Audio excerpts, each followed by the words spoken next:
Hello everyone! Welcome to the third episode of the Eye on Asia podcast. This is Lei and I'm here with Joko in Manila to bring you the latest market research news and trends from Asia. Hello everyone! In our previous episodes, we invited team members from the Korea and EMEA teams to discuss the studies they've done. For this episode, let's turn it down a notch and have a light discussion. This time with dataSpring's marketing team. Yes, that's my team. I will be talking with my peers at dataSpring's marketing team, Alonzo and Jep.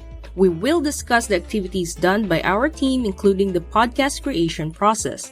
This will be quite a meta episode for us, so before we have that interview segment, let's dive first into the latest news feature from Asia.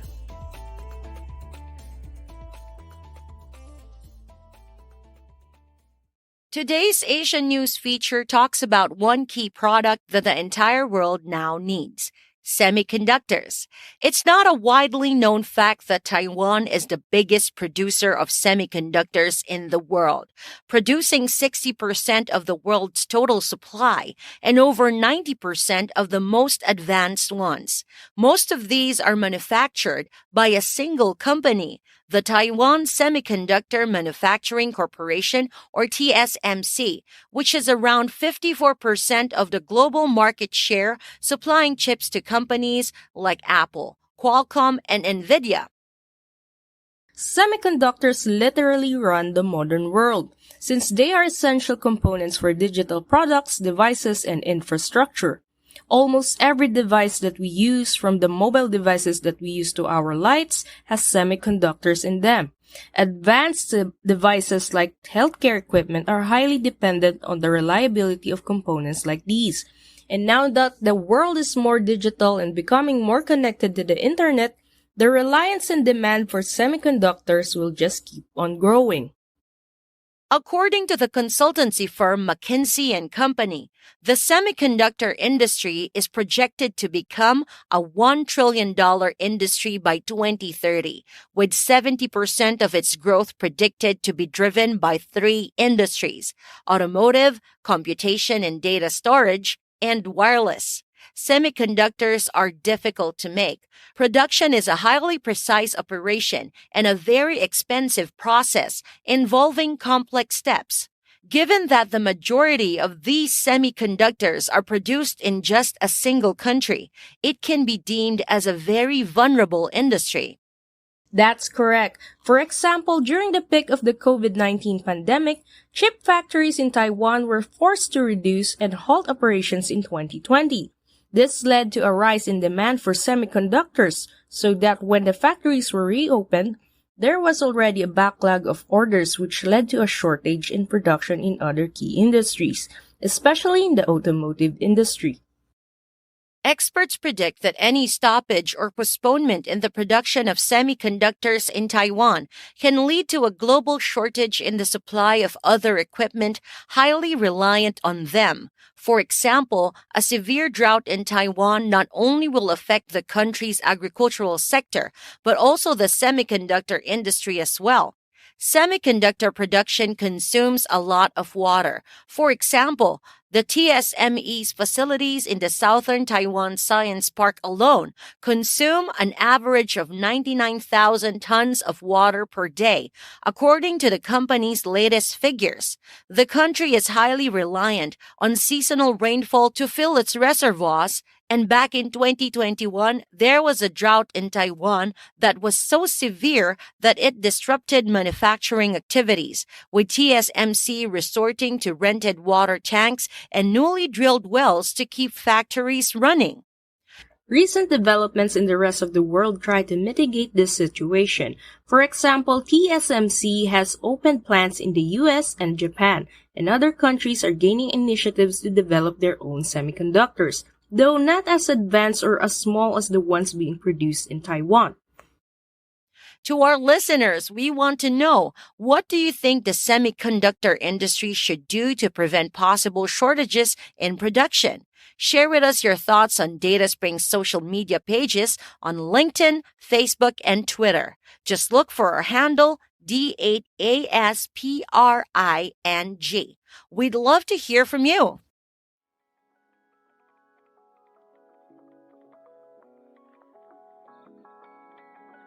Download our 2023 panel book and get to know our Asian panel coverage, sources, quality, target profiles, and more. Link is provided in the post.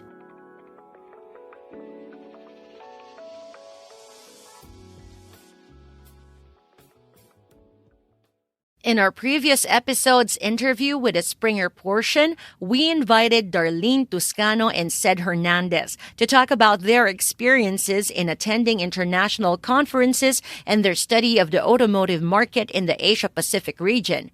And in the episode before that, we invited Se-Hee Kim and Young Gyu Kwon from dataSpring Korea to talk about a study they conducted about health and happiness in South Korea. While our previous two episodes were very informative, for this episode we would like to take a breather.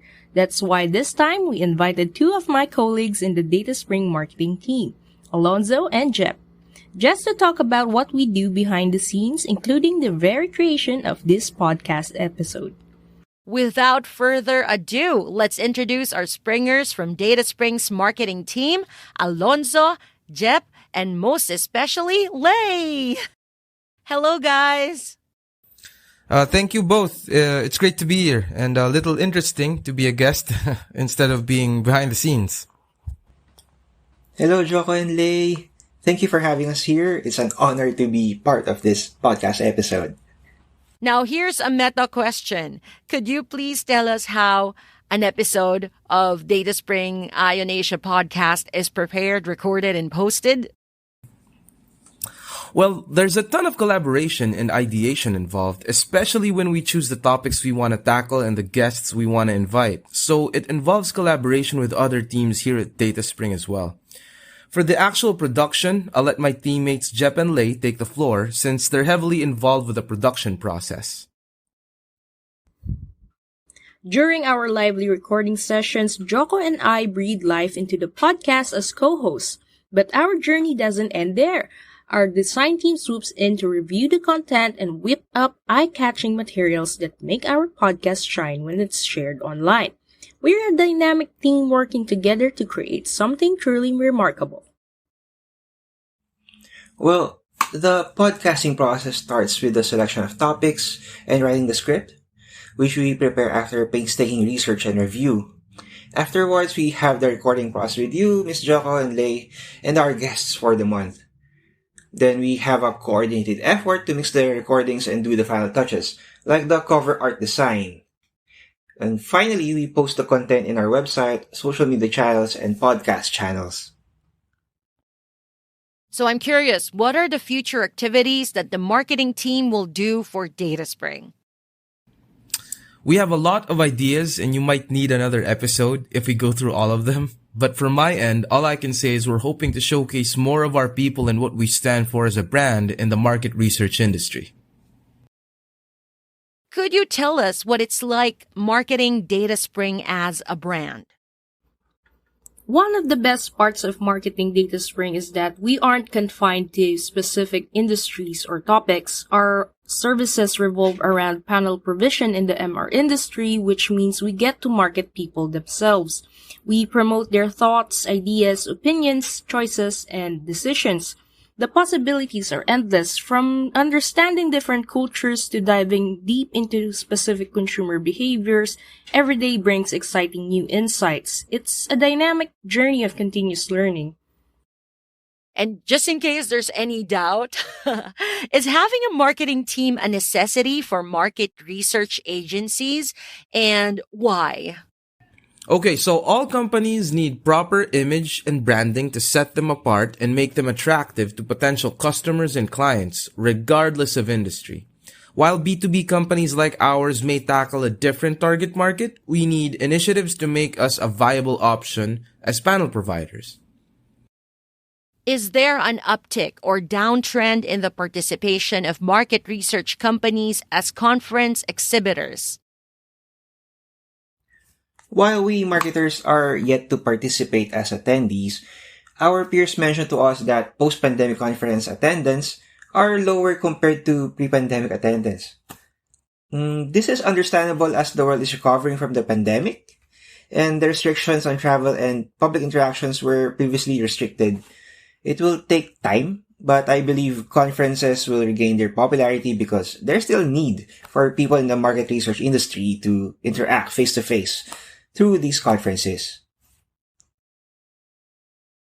Are we really moving towards a trend of digital promotions, leaving traditional media behind? Or should we still invest in physical media?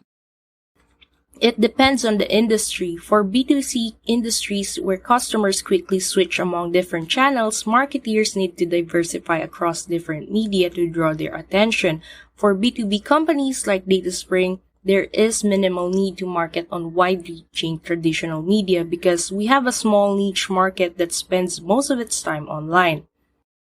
Last question. We're at a point in time where most of the world is coming out of the pandemic. From a marketing perspective, could you share insights on the changes you've observed in the market research industry?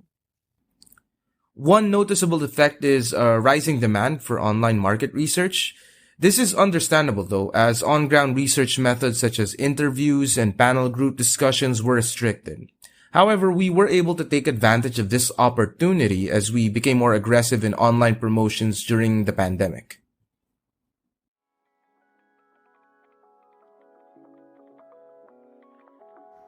dataSpring, Asia's leading provider of survey platforms, is excited to announce the relaunch of its Korean panel platform, Panel Now. To learn more about it, visit panelnow.co.kr.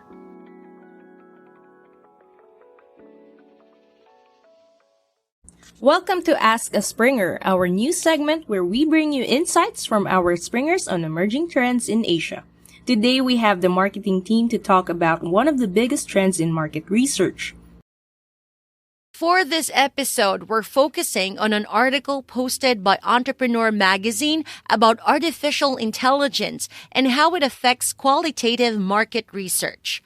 Some of the cited examples include facial coding that analyzes microexpressions and emotional responses, AI assistant sentiment analysis, confidence metrics that measure the level of certainty in responses, and voice AI, which can measure inflection and other vocal cues in spoken responses. Now that AI is making waves across different industries, how do you think it will affect the panel research sector or market research? And as an additional question, how does it impact your role as a digital marketing professional in the market research industry? AI is slowly becoming an indispensable tool among market researchers nowadays, with tools like logo and branding analysis as well as social media monitoring becoming AI assisted. It helps projects become more accurate and efficient, and I think it also provides objective insights to the next level since it views data outside the human perspective. This will provide both positive and negative outcomes. As more tools are getting introduced and refined in this industry, we will become more efficient in understanding human behavior more than ever. On the other hand, if we don't monitor or control the progress of AI, market research in the near future might cross the line in becoming unethical and pervasive. Well, there's been a lot of talk lately of digital creatives being threatened by the introduction of AI, including people from the music industry and visual arts. Students have been using AI to create their homework for some time now, some of which essentially constitute cheating, and these are individuals that will soon become part of the workforce, so it's quite worrying. Startups and other companies have started to outsource their content using AI, and it has started to take some opportunities away from real human creatives. In fact, there were some notable events of creatives hitting back, like the current writers' strike in the US, where Hollywood scriptwriters and now actors also take part. There will be a major upheaval from different industries, unless the government and the private industry leaders figure out how to set up a system that will help humans adapt and thrive throughout these developments. As of now, AI is far from perfect, but research and cumulative information on the internet hastens its development. Humans have been using machines to assist in their work ever since the development of simple tools such as the hammer and the wheel. With these developments, new skill sets and capabilities have emerged, which led to the development of more industries than new tools. It's a cycle of progress. If we don't use tools in such a way that it leads to more progress, but rather use them as shortcuts and for the retention of the status quo, then we're in a state of decline as a civilization. Otherwise, if we use them wisely in order to develop and focus more on other industries, for example, then we're maximizing productivity and on the path to growth. For example, photography did not destroy the industry of portrait and landscape painters, but rather pushed them to a more creative path, all the while creating an entirely different industry and community of photographers.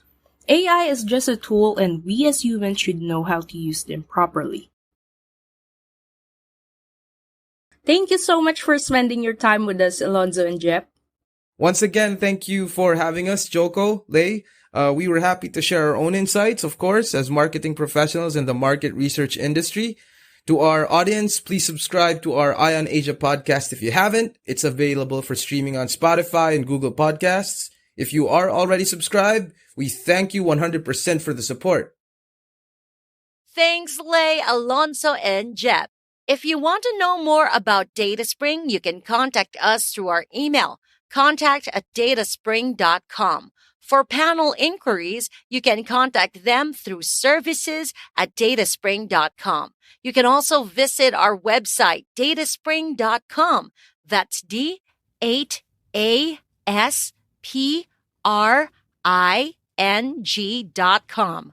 Our sales teams are available 24/7 to answer all your questions. You can also check out our social media for our latest updates. Just type in DataSpring in the search bars on LinkedIn, Facebook, and Twitter. That's it for our third episode of the second season. We hope you enjoyed learning about dataSpring in the world of market research in Asia, and with our new segment, Ask a Springer. Stay tuned for our next episode coming your way next month. Until then, take care and bye for now!